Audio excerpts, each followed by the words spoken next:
Good morning, everyone. It's Commute with Collins time. If you're new here to my channel, I do this every other day type of show where I commute and you commute with me. My last video, either this one's going up first or my other one, but YouTube is being dumb and took it down. So until they say that I can put it back up. I don't know if this one's gonna go up, but my last video I talk about Chris Brown. So anyways, I'm just getting off the ferry. It's been a long week. I hope you guys are having a great week as well. So I want to talk to you guys because many of you might know, but I, Collins, myself, am bisexual. I've talked about it on my podcast. I've talked about it in other spaces, but I don't think I've ever really talked about it on my YouTube channel, just because it's hard to explain to people without being fetishized, and I don't know, I really struggle. I struggle still with my sexuality because, I mean, for years I was told that it's gross and dirty and wrong. But with it being Pride Month, I want to talk to you guys a little bit. So if you've been to any establishment that sells items, you've seen the kind of uptick, I guess, in pride-friendly or pride-focused products. So, like, all these products seem to have rainbows on them, or rainbow themed for Pride. And while that's all good and great, and I'm so glad that people are learning that June is Pride Month and hopefully educating themselves on what Stonewall was for the LGBTQ question plus community, I'm just really hoping that people don't forget that it's not a marketing ploy. Like, this isn't fucking Christmas. Like, June isn't like the gay Christmas or like fucking gay Easter.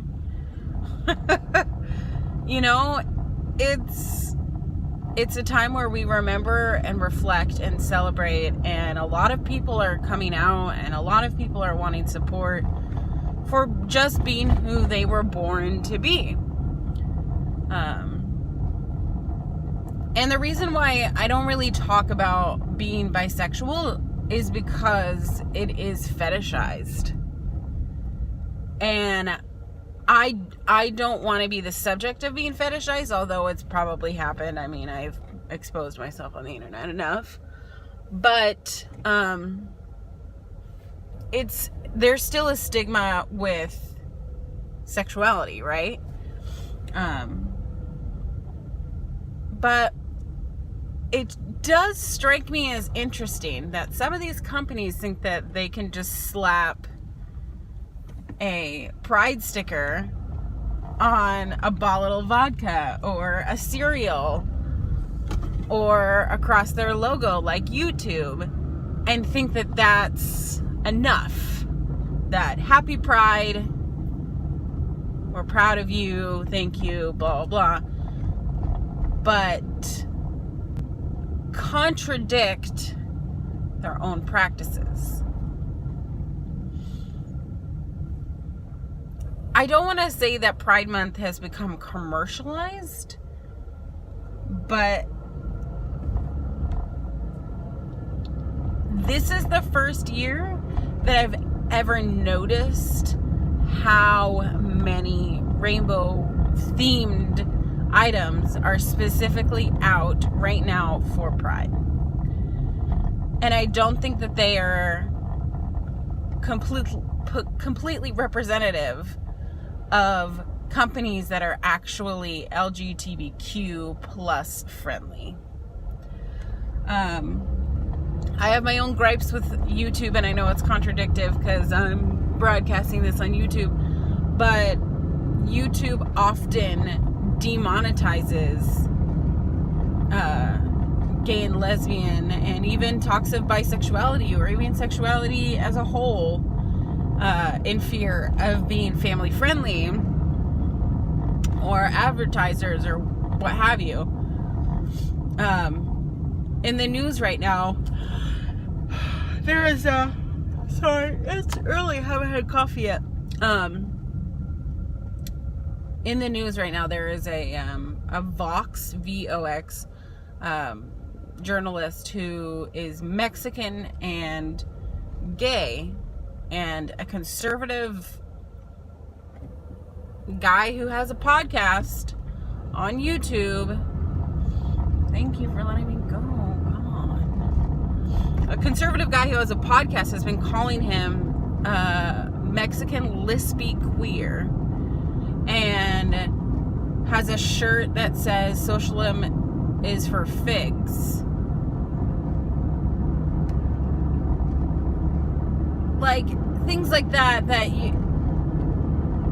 he says it's rooted in comedy, but like, lighten up, like, you even call yourself like queer, blah blah blah. It's still not it's not acceptable to joke with someone, like, if it's hurting them, you know? That's where I think that comedy has like such a gray area. It's because before, 20 years ago, you could say all of these things. I mean, there were a lot of things that comedians could say, but we do live in a more sensitive society, more in tune with what is possibly good and bad. And a lot of people think that, oh, people are just oversensitized, and that's another Commute with Colin's topic. But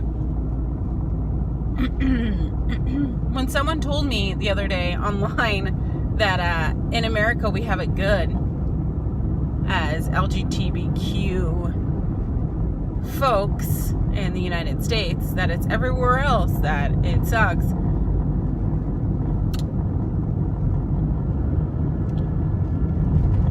I don't believe that.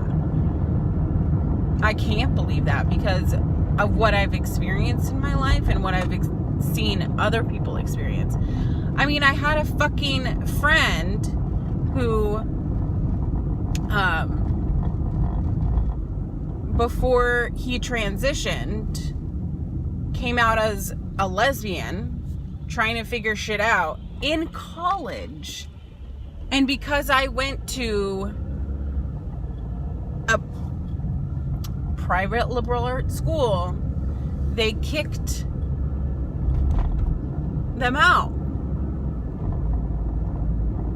because it went against their morality. Well, that's fucked up. But what are you going to do when it's a private institution? You know, there aren't laws that protect private institutions. There are actual cases at the Supreme Court going on where a guy who baked a cake, he's a cake baker, denied cake for a gay wedding. This is happening in the United States. In Washington State, there is a florist who denied flowers for a wedding because it was for a gay couple.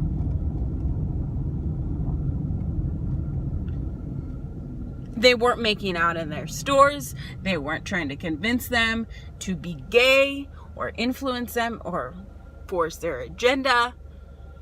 Literally, this is the war against LGBTQ, and we're slapping pride stickers on it in June. So maybe you aren't, maybe you don't care, it's fine. but I care. I'm listening. I hear it. I see it.